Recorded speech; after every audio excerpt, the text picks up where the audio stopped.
Buongiorno a tutti carissimi amici amanti del friscaletto siciliano, io lo chiamo friscaletto, mi piace più friscaletto o friscaletto siciliano che dire zufolo, però insomma c'è chi lo chiama anche zufolo. E continuiamo con questi nostri incontri, con questi nostri consigli friscalettari, no?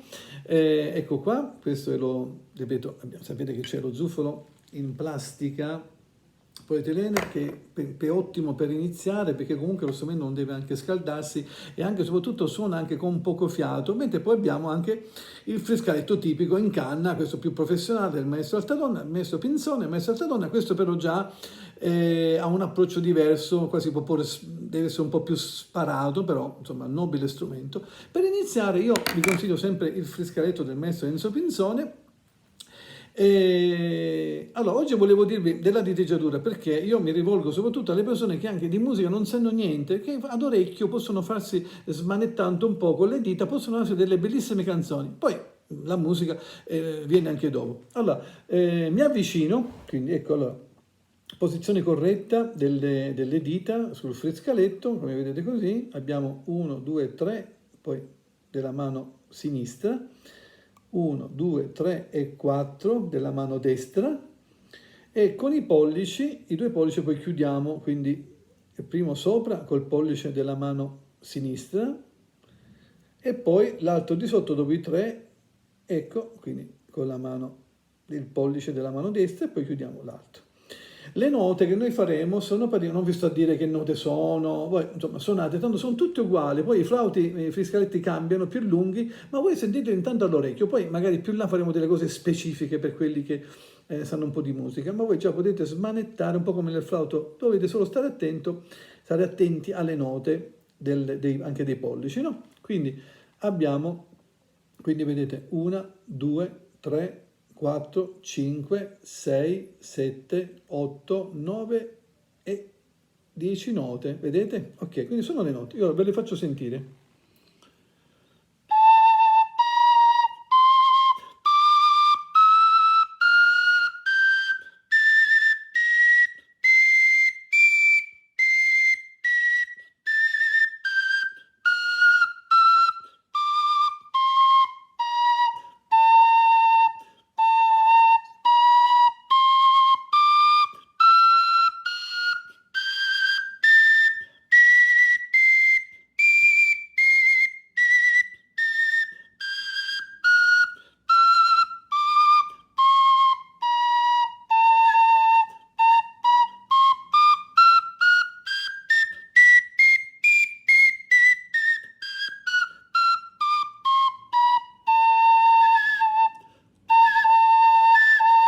Quindi attenzione alla pressione che mettete.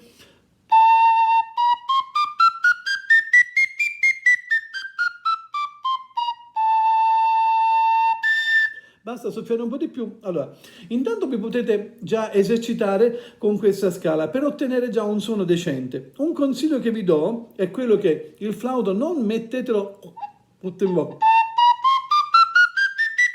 Ma io un consiglio che vi do è in punta così potete anche controllare meglio il flauto.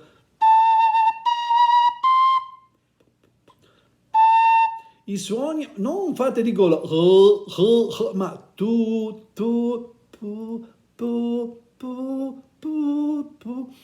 Nelle note basse dovete soffiare di meno, se no tende a fischiare. Quindi nelle note su buttate fiato, nelle note più basse man mano scendete un po' più gentili, meno pressione, meno forza.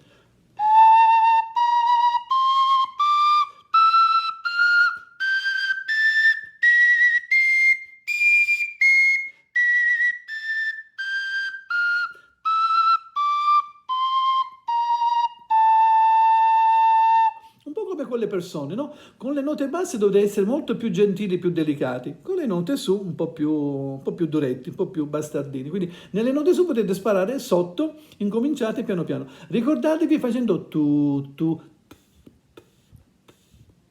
non perché poi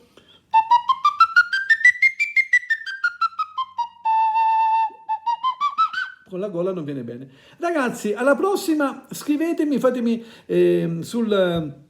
sul canale, qui nei commenti, se avete bisogno di qualcosa, io vi dico, quindi incominciate piano piano a smanettare, cercate di avere un suono bello, prima il suono, incominciate a fare delle note e poi incominceremo a fare delle piccole, vi do dei piccoli consigli per qualche piccola canzoncina, non per iniziare con quelle già difficili, ma che so...